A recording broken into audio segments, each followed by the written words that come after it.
Ladies and gentlemen, boys and girls, children 18 plus. You are tuned in to the Loan Officer Podcast with me, Dustin Owen, and my main man, JC. John Coleman. Dio, what's poppin'?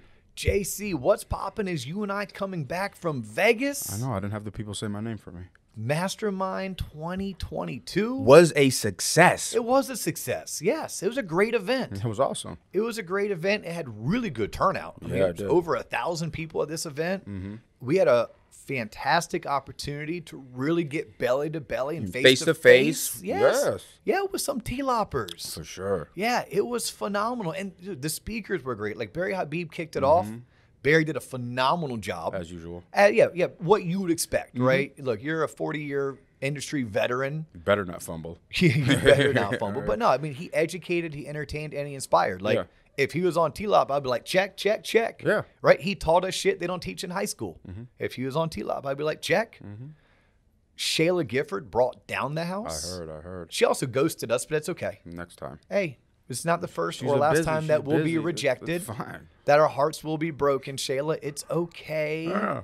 But truth be told, she still sits on the top in the top 5 of people I want to interview. Like, I wouldn't put her ahead of James Clear. I wouldn't put her ahead of Chris Voss. Okay. But I'd put her in the top 5. Okay. She is somebody that our audience should follow. Yeah. She has a great energy about her. She's someone that I don't know very well, and I would like to get to know on a professional level. But she spoke, brought down the house, so that was phenomenal. And then we did our thing. Yeah. We did our thing, and for the most part, I think it was well received. How about this? For people who weren't there, so John and I had this opportunity to speak in a room that probably held, 100, 150 people, right? So this was the only real mastermind session of an event called Mastermind. Go figure. The rest of the time was you were in the audience and people were speaking to you, but they weren't really receptive to your ideas and your questions. So we had a more private event, and we had Jungo come in and sponsor it. Shout out And Jungo. they did a phenomenal job. Yes. So we provided food. We went up to a different room that had this awesome view overlooking the strip. Called The View. Yeah, the room was called The View. And we opened up the audience and said, like, what are your pressing questions? What are some things that are working well for you in your markets? Would you be willing to share them with the group? And the first lady who took the mic, Oh, gosh. yes, Christina, right? Shout out Christina. She's not even a T-lopper, which is even more amazing. Yeah. So hopefully we created a new T-lopper out of being there. And me being me, I just threw it out there. I'm like, hey, first, before you ask your question, you have to sing some karaoke. And she did. She busted out some Bonnie Raitt like it was nobody's That's what- business. Yeah, and did not stop. Through No, the she was- first hook, hey. through the second chorus, I was like, wow, this is. Yeah, she was singing to you. It was a little better than that, John. Yeah, but the hook is the melody is there. Yeah, but nonetheless, and we rocked it. We went Yeah. over our time allotment. I didn't Go care. figure. Yeah, go I didn't- figure. DL running over his time allotment. Okay. Yeah, I didn't care, but like we thoroughly enjoyed hanging out, and I want to give shout outs. I promise you, I'm going to miss somebody. Of course. I'm going to do my best to go off the top of my head. Maybe you can throw some in. Okay. And just because I'm on the kick of like people who weren't T-loppers but maybe are, shout out to Max. Shout out Max. So this dude, Max, was sitting in a sea of loan originators and just subtly throws out, I was like, yeah, I do about 300 million. I'm like, oh, cool. In your lifetime? He's like, nah, a year. No big deal. Yeah, Austin, Texas. Homeboy just broke off and started his own independent mortgage banker. Hold my beer. Exactly. Like infused his own capital. So like he is someone that I'm grateful for attending because I think now we can network, and offline he and I were talking shop like the geeky C&B stuff. Yeah, your favorite. Just totally geeked out. Yeah, you're right, my favorite. But so we had Max there on one spectrum. Then we had Justin. Like Justin's like 21, 22 years old, and he's traveling around to various high school and colleges teaching financial literacy and real estate. So like he was up in the house, he was enjoying what we were doing, and then all the people we got to hang out with, right? So you have Katie and Kayla up in North Dakota, right? Lucy the lender. yeah, Dude, Lucy Linder. Lucy the lender. Yeah. She's in Savannah, Georgia. She is crushing it. Like this lady's doing 10 units for $3 million a month. She's like 6 months into the business. Brand new. And just a small, subtle pat on my own back here, John. Okay. She's like, Dio, I know you always ask us to like push your content out to our realtor friends and our lender friends. She's like, but if they heard that, they would realize that all I do is parrot everything that you tell us to say. Okay. Yeah. And I'm like, but that's the purpose of the show is Yeah. is to bring that, because I'm not the original creator. I may tell you my version of that particular script or what to do, but that's just me swiping and adapting for over the past 18, 20 years in the business. But nonetheless, like Lucy kills it. Her husband's some badass in the Army. Yeah. One of the benefits she has is she has lived in like 6 different markets where she was a top realtor in 2 or 3 of them. And she's been able to pull on that success. But, you know, we had to hang out with her. How about the Cali crew? Word. Right? Chris up in Cali, Raul up in Cali. God, they were with a couple other guys that night that we all hung out that were all part of this like, I call it the Cali clique. Tony and Christine. Shout out Tony and Christine. Yeah. Tony and Christine, they are from Cali as well. You know, I ended up going to Absinthe with them. Good for you, Dustin. Like, what a cool, like, just last minute, hey, what are y'all doing? Cool, let's go to Caesars and go to my favorite show called Absinthe. So we were able to do that. Sandro stopped and hung out with us. We had Nick, we had Marcus, we had Edison. Yeah. Right? Who was missing? Will up in OKC. So Will is crushing it on social media.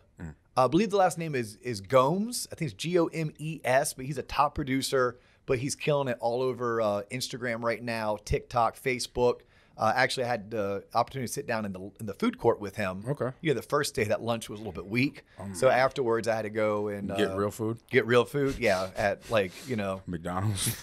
Something like that. Yeah. I think it was like Panda Express, actually. Even worse. But yeah, but he and I were able to sit down and talk about like social media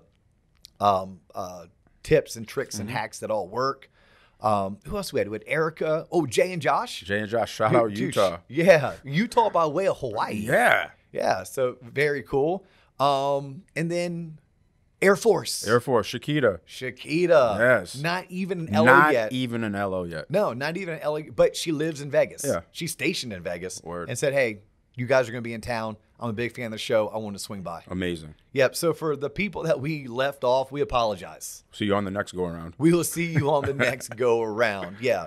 Yeah, because yes, I mean, there's so many of y'all came up to us to introduce yourselves and take pictures, and literally thank you. Yeah, we like appreciate literally thank you. That's what motivates us. Look into the camera and say it. Oh, Right? Hey, thank you. Yeah. Thank you for stopping by, for wanting a picture, for wanting to introduce yourself. John and I are very shallow people by nature, so that adds fuel to our fire. We could tell some people were like creepily staring at us. That's awesome. I'm used to But it. not stopping. Yeah. I'm like, no, stop. Yeah, like, stop. if you creepily stare at me and you don't stop, I think you're laughing at me. Either I have something in my teeth, or I have a stain on my shirt, or I'm too pasty pale. And then he gets mad, and then he doubles down on the horn, hi yo, and he tells me, John, don't let me. And I said, Dustin, you told me not to. Yes. And I definitely lost my ass at the craps table, like I promised. Yeah. I promised. You're a man of your word, Dustin. Yeah. In fact, it was Eric, right? That was hanging out with us? Eric. Yeah, it was Eric hanging out with us that first night at the craps table. He was a witness. And he looked at me and goes, holy shit, you weren't lying. I said, why would I lie to you? Yeah. I'm going to bet like a jackwagon, and I'm going to lose my money. And then at like 10 o'clock, I got tired. I'm like, I'm going to bed. Like, I'm tired of going to bed. Right. Because I was still on East Coast time. Correct. Oh, my goodness. But hey, it was a good time. Thank you. Thank you, everyone. Thank you, all the T-Lappers. Round of applause for yourselves, everybody. There you go. But if you see us out and about at an event, please stop and say hi. Yeah. We definitely like it. Plus, it's our way of not feeling bad about ourselves. Because if you just stare at us, we think something's wrong. Oh, and by the way, for those of y'all who have never met John Coleman, he is all of 6'2", pushing 6'3". They say I slouch, but you do slouch in your seat. I have a short torso, bro. Is that what it is? You have long ass legs, and long a short legs, torso? and a short torso. It's called birth genetics. We're going to talk about some DNA and some genetics. Look at my segue. It's so flawless. I know. That's right. You know, you do 260 some episodes, John, and you start figuring out how to segue shit, don't you?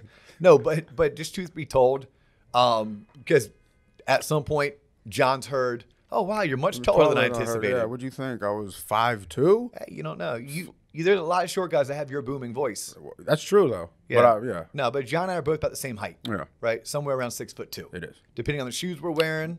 You did get some compliments on your J's, though. This is, it's part of the lifestyle I live, Dustin. Yeah, but I had some people pull me aside like, hey, his Jordan game is on But look, point. that's why, to yang, you're wearing your CMB pin with your Tom James blouse or whatever you call it, but you wore jeans because the Wrangler, because the other thing didn't look at, man, it's good yin and yang.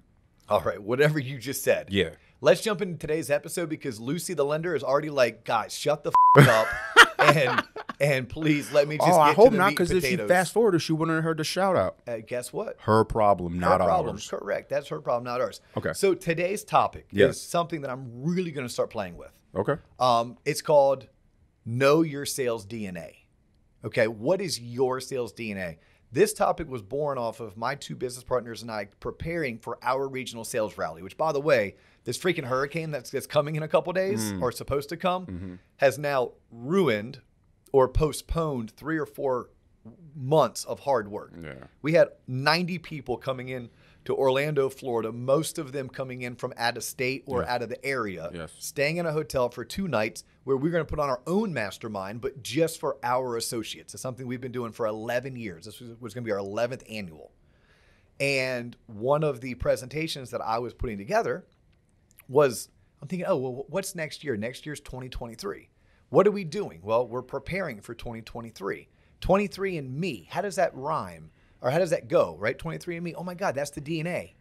Oh my gosh, what's your sales DNA? Holy cow, let's do a breakout called 23andMe, what's your sales DNA? Well, I'm not going to be able to do that this week as planned and prepared. Therefore, we're going to do it on today's episode. Word. All right. So here's the general thought and consensus. As salespeople, as master self-promoters, networkers, marketeers, our job is to get out there and let people know who we are, what we do, and how we can help them. Do you agree? Agreed. You agree. Mm-hmm. How we do that is going to be particular to each person based on who they are as a human. Right.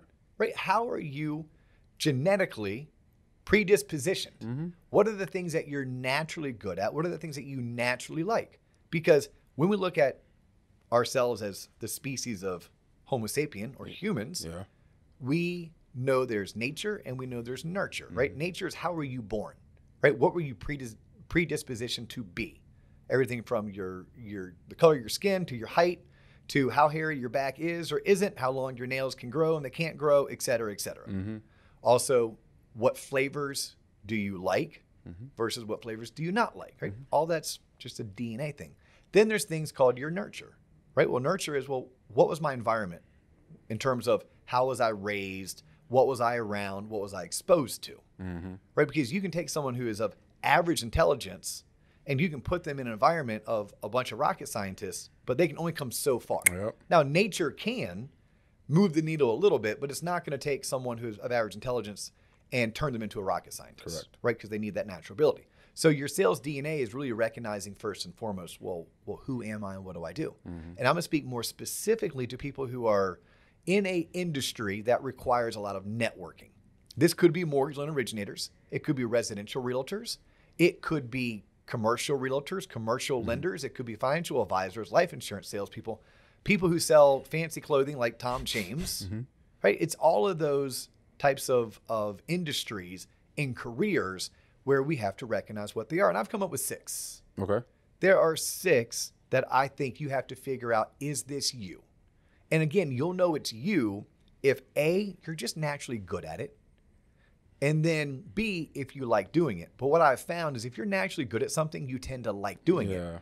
Because that type of success makes you feel good about yourself. Right. And who doesn't like to feel good about themselves, right? Question for you before you get started. What do you feel when it comes to sales professionals has a larger impact, the nurture aspect or the nature aspect when it comes to sales professionals? I would say it's 70% nature. I would say it's 30% nurture. Okay. I think in order to be the best of the best, you got to just be naturally good. That means your aptitude is one in which is above average. Your attitude, meaning how you approach sales, is that it's above average. And then it's what do you put into your craft? Because you do have to work at it. But if I took someone who'd had 0 natural ability and I took someone who didn't like doing the things that it takes, I could probably move that needle from an F performer to a C performer. Where I feel like someone who had just a high aptitude and had the right attitude, they're going to start off as a C performer. Now, they may choose to stay there, right? They may choose to stay there, but if they put forth a little nurturing, then all of a sudden you're talking about B and A performers. And an A performer tends to only do what it took to do a B performer 2 extra times because the term is called leveling up for a reason. So you were naturally a C, you worked hard at your craft and became a B. Your question to yourself is, do I want to stay a B for the next 20 years? Or do I want to focus on becoming from a B to an A to an A+? Each time requires a specific, intentional, extra effort. Right. So Well said. that would be my thoughts on it. So first and foremost, we're going to go with the very first, is this a part of your DNA? Are you a cold caller? And by cold caller, I don't necessarily in today's day and age mean pick up the phone. It could be I text, I email, I call, I door knock, I DM, I Facebook Messenger. But are you the type of person who will pick up the phone and call 20, 30, 40, 50, 100 people a day if that's what it takes? To some people, they do it, they're good at it, therefore they like it enough, and that's a part of their sales DNA. I think all of us have to have a certain level where that is incorporated into what we do. Now, how we do it may be different because how you do it may determine, well, where are you finding these people's names? Some people aren't really willing to cold call, but they will warm call. Okay. But, first and foremost, let's figure out, is this you? If it's not you, that's okay. What I'm going to ask you to do is quit trying to slam a square peg through a round hole, right? Quit trying to do things that they don't come natural. Find what does come natural to you. So here's something else that someone could say, yeah, I do X. So if you're a lender, I work open houses. That's what I do. It's in my DNA. I like doing it, right? When I talk to Ben with CMG up in Massachusetts, he likes doing open houses. Yeah, like he likes doing them. He likes getting there. He likes answering questions about the local school district because Ben purposefully and intentionally looks for open houses in an area that he knows very well. Smart guy. Very smart guy, right? And that's adding value to the realtor. He's there to answer mortgage questions, but he's actually there to bring value to the realtor and hopefully turn that value into a relationship. So if you're outside of the mortgage industry, you're working an open house, maybe working a trade show. Working an open house, maybe doing pop buys at various client offices, right? For some people, they'd rather cold call and never do a pop buy. Other people, I only want to do pop buys. I never want to cold call. Yeah. It doesn't matter what you choose. What matters is that you recognize that in this case, there's 6 different ways to skin a cat, peel an onion, chop wood. Right. You need to find your 2. You're going to have your main and then you're going to have your accent. All right. So there's other people in today's day and age who are like, look, I dominate social media. Dominated. I'm going to take a deep breath and a step back. I'm going to spend a little time on this one. He's about to get on the soapbox. Ready to go into the rabbit hole? Let me take a deep breath. Take a step back. Take a sip from whatever I'm holding in this copper cup. Dirty water. Take a step back.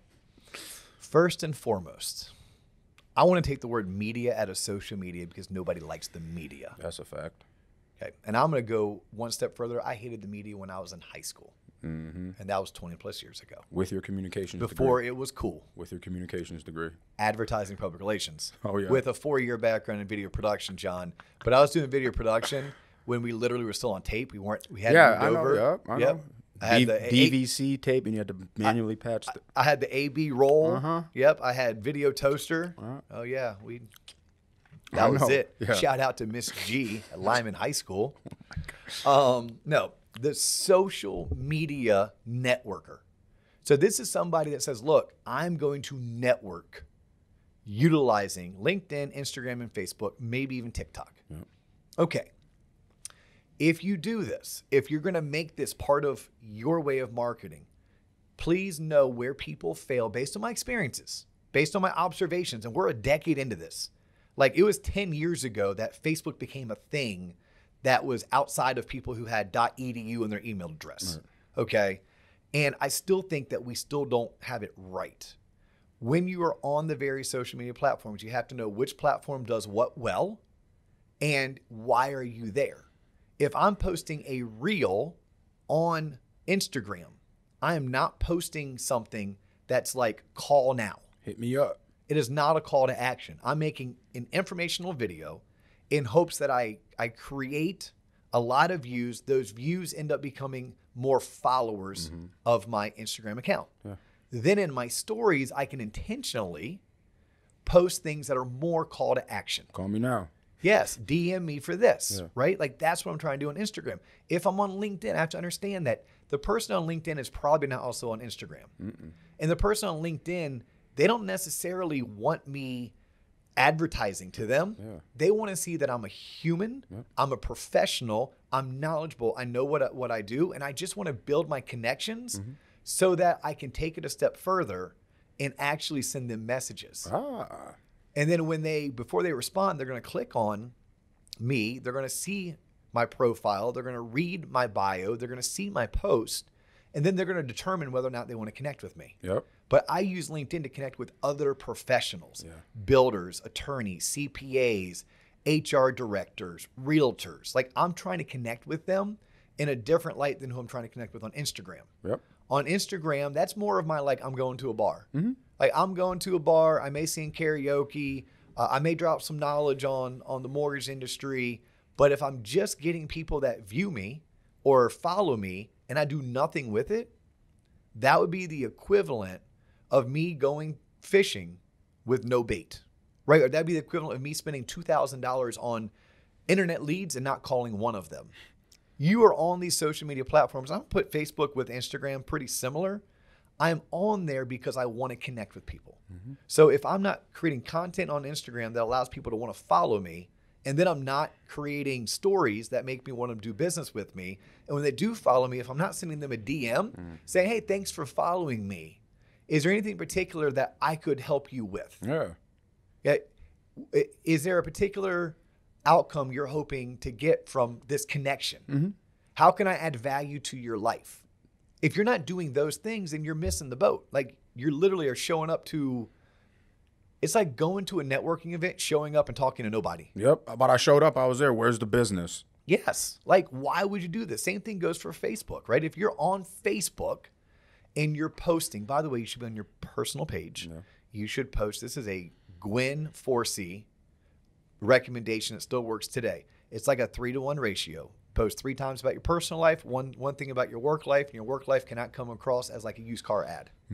But when people are liking, and if you're not sending them a message saying thanks for liking, if you're not on their pages commenting and liking, Yeah. then you're not being present. So too many times we show up, this is the analogy, to the networking event that we paid for, where we got dressed, where we drove 30 minutes, Yep. and we talked to nobody. Where are my leads? Yeah, that's not how this works. Yeah. You have to be intentional when you are on the social network. But when we're back to sales DNA, we talked about becoming a cold caller. We talked about working like open houses or pop buys for other industries. The other one would be, are you on social? But if you're on social, it means you're intentional about it. You're spending an hour a day networking. That's what you're doing, is networking. It's not just about creating content and getting likes and views, right? That's showing up. It's what are your results after it. All right. 4th one. I love to party. Word. That's what I do. Let's go. Yep. I love to party. Okay. So I have grown my business based on throwing parties. Yeah. Okay, cool. These are intentional parties. I'm grabbing groups of people and we're getting together for happy hour. Oh, girl, Lucy be getting them on a bus. Yeah. You could do that. You could partner with a financial advisor and you could partner with a title company and you could sponsor once a month a bus that drives around your community and looks at certain listings, right? That's partying. You may be into like arts and crafts. So you want to get a group of 6 people together at your house and have them come over and do the wine with painting, right? Or go somewhere to do that. You may even want to get this, host a bowling league in your local community where you have 10 teams of 4, that's 40 people, and each team represents a certain brokerage or a certain client that you're trying to break into. There you go. Right? But you're somebody that says, look, I'm intentionally going to do fun, I call them party things, but party may be a strong word, especially coming back from Vegas, and those people think that's what partying means. This is more just like social events. Right. But you want to do social events. That's what you do. You intentionally do it. The people that you invite are people that you want to work with, Right. people you want to bring value to. Yep. You don't hide from the fact of what you do for a living. And more importantly, all of these aspects, the cold calling, the open houses, the becoming the social networking king or queen, the partier, they all have to lead to a one-on-one. Gotta lead to They one. gotta lead to a belly-to-belly, face-to-face. That's how you build trust. That's how you get to know somebody intimately. But how you meet them, that's going to be part of your sales DNA. The fifth one that I had, the educator. Mr. or Mrs. Lunch and Learn. Do you have a moment? Let me teach you something. Yes, I call this the Mike Smalley. Yeah. Mike Smalley has earned millions upon millions of dollars as a mortgage loan originator over the past 20 years. Yeah. He is one of the top originators in the country. Yes. How does he do it? It all started with Lunch and Learns. Lunch and Learns. Yep, and I'm going to tell you his secrets. You first pick a date and you put it on your calendar. Number one. True story. Yeah. Yep, you're working backwards. If the date is set and you have the place, you know you got to do it. Yeah. Then you find a partner. Usually for us, it's some kind of a closing attorney or some kind of a title company. Yep. You pick the topic. Then you both send out invites. You spend the next 3 weeks inviting. You can do an email, text message, social media, however you want to do it. I recommend all three. Correct. The best one, pick up the damn phone and call people and invite them. Yeah. Ask them to bring a friend. And then you learn how to teach that topic. Yeah. Then you look it up on True story. Yeah. Then you learn. It's not, oh, let me learn first. No bullshit. Set the date, pick the topic, invite everybody. Now you're under pressure. Your back's against the wall. Right. And then you do this every single month without fail. The way that John and I have done this podcast for now going on 37 months, something, not 37, 32 months, Yeah. somewhere around there, John. Like we set up really 2 goals, 2 episodes a week for 2 years. Yep. That was it Every week. without fail. Yes. COVID again, Yeah. vacations, sick kids, sick parents. Doesn't matter. 2 No, a week. 2 a week. You do the same thing with those Lunch and Learns. Yep. And by the way, if you're a financial advisor, Lunch and Learns work. If Yeah. you're a realtor, Lunch Lunch and and Learns Learns work, work. yeah. Like anything you do somewhere where you bring educational value in food for free, Marry the two. there you go. There you go. Yep. And then the 6th one is the master networker. Like you want to be the mayor of your town. You are at every function. There's a ribbon cutting event, you're there. Chamber of Commerce event, you're there. B&I group, yep, I'm in 1, maybe even 2. Oh, Women's Council of Realtors, yep, I'm there. NBA's doing a golf tournament, yep, I have a foursome, I'm there. I sponsored the 3rd hole, of course. Yes. But that's your thing, that's your Yep. jam. Wind Down Wednesday, guess what? I'm there. I'm there. Yeah. And keep on going. Think about all the different things that we can do, right? We can teach at our local realtor board. We can be a part of Women's Council of Realtors. We can be a part of Mortgage Bankers Association. They all serve different facets. We can join a Chamber of Commerce. Well, people might maybe like, Dio, how does joining a Chamber of Commerce benefit me? Okay, well, let me walk you through it. You go to Chamber of Commerce meeting. You meet 5 people there. You pick 3 of them that you felt like, hey, they weren't totally whack jobs. Yeah, I could connect. I can connect with them. You invite them to coffee. Why coffee? Because it's cheap. And quick. Yeah. Yeah, 45 minutes in case the conversation sucks, hour and a half in case the conversation's great. Yep. And if you have to pay, you're out of there for less than $10. Yeah. Okay, you go to coffee, they own a business. That means if you're a mortgage loan originator, their loan is hard. You do hard loans. What do you know? But you're not there to get their loan. You're there to ask them how you can bring value to their business. Maybe they have some kind of a discount that they can offer all of your clients, and you can send out a blast email to your client database. Hey guys, hope you had a great summer. Everything's going well in fall. I have negotiated with this local, Insert name here. for this type of discount as a VIP client of mine. What are you doing? You need a reason to touch your database. What are you doing? You're bringing value to that Chamber of Commerce person. What if that Chamber of Commerce person could do something similar? Oh, there we go. So there's people whose brains just works that way because that's in their DNA. If your brain doesn't work that way, you have to ask yourself, well, would I be good at it? And if I was good at it, would I like it? Because maybe you just haven't been exposed to becoming a master network, but you have the skill set. You've been pretty predispositioned. then again, it's conversations like this that we're having on today's podcast that hopefully make you say, maybe that's something that I should do. But to recap it, I believe we all are predispositioned to be good at certain things in life. And if you're good at those things, you're going to like them. I don't think you have to try to be good at all 6 or all 8 or all 10. I think you have to be good at 2.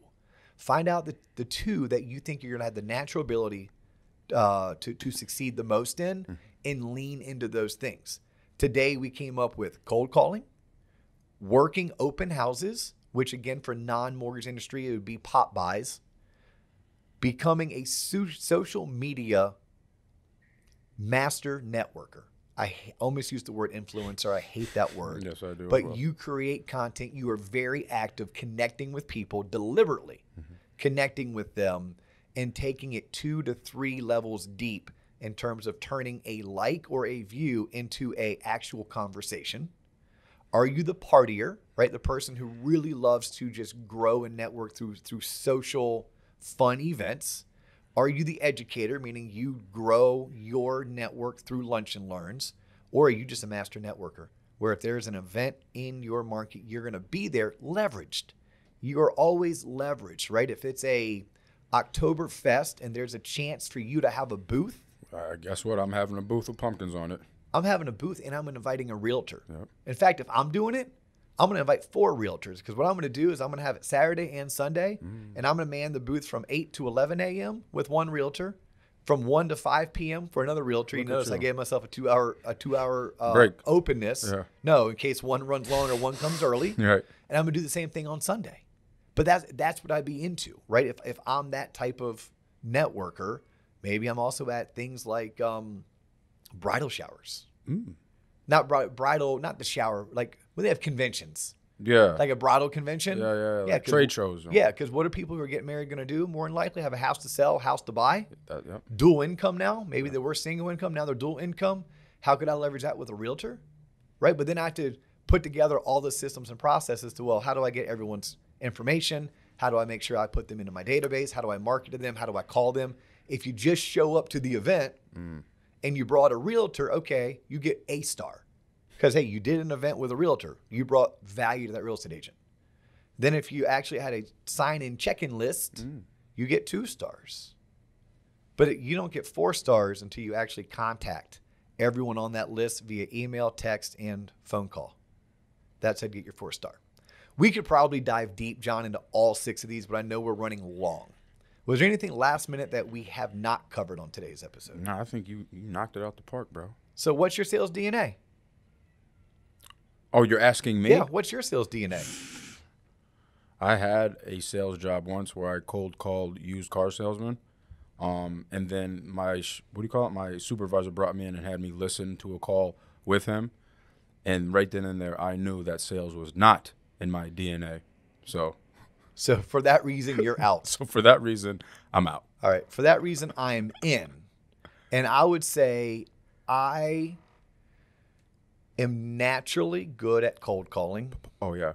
Therefore, I'm willing to do it. Doesn't mean I like it, but I'm willing to do it. Kind of like doing squats at the gym. If you told me I have to do 4 sets of 12, I'm not going to like it, but I can do it to get through my workout. I can make 15 to 25 phone calls a day if that's what's required. And I'm willing to do it because I know that I'm good at it, not particularly because I like it. I love lunch and learns. Mm-hmm. To me, that's the easiest, but that's probably because I am a teacher at heart. Yeah. I joke, like if I ever won the lottery, I'd go coach football in high school, baseball in high school, and I'd be some kind of like an economics teacher. You've already hit the lottery, Dustin. You get to host a Loan Officer podcast. Boom, boom, shh. You are so true, but right now this is a pro bono, not-for-profit entity, John. If we can continue to have our audience grow, which happens when people look, share our website. Yeah, it's on you guys, folks. If you guys and gals, if you don't share us, we won't grow. So fucking balls in your court. No, but in all sincerity, the loanofficerpodcast.com or TLOP.online.com. Go to our website, share our website. On our website is all of this content plus a plethora. Plus more. I mean, shit tons. Yes. That's metric, by the way. Yes. A shit ton is a metric way of measuring something. Yep. A shit ton of additional content, plus all of our social handles, they are on that. Yes. He's John Coleman. I'm Dustin Owen. You have just tuned in to the Loan Officer Podcast. We thank you for your time. Thank you. We will catch you in the next episode. Peace.